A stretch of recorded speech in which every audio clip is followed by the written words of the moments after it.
Prudence and gentleness. BD number 3712.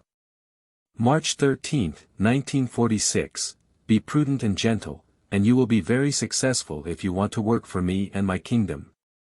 And if you want to give my word to people, you have to pass it on just as I have given it to you. You have to offer it with love.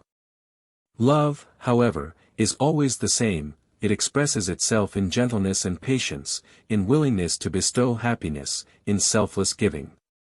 Thus, anyone who offers my word has to feel the inner aspiration to make other people happy and do so with a joyful heart, and if he urges the other person, it has to be in a most gentle manner.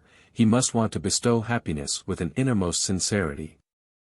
If he then is eager, his eagerness is commendable, but not if he meets with resistance and prevails and then uses harsh words which are not helpful to my cause.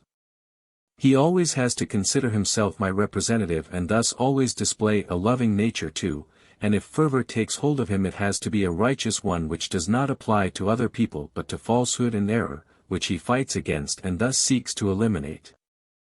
The results of satanic work should and can be the object of utter disgust and contempt and also need to be denounced accordingly, but the gospel from the heavens has to be given to people with gentleness and love, or it will be ineffective. And thus you have to carry out your work with utmost prudence even when other people's spiritual state disgusts you, when their resistance tests your patience considerably. For what you proclaim is taught by love, hence love also has to express itself, and the bearer's loving nature has to be seen.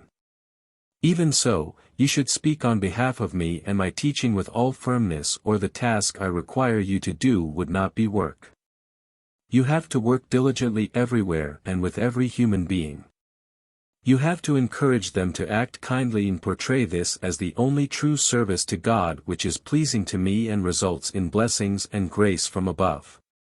My word only teaches love, and when you encourage other people accordingly, you are already spreading my word. Whether the human being's faithfulness to the offered word results in a contact with me entirely depends on his will, but a teaching given with gentleness is not without effect. It is more likely to impress than overzealous upholding of spiritual values which is not yet comprehensible to the other person because he has no love.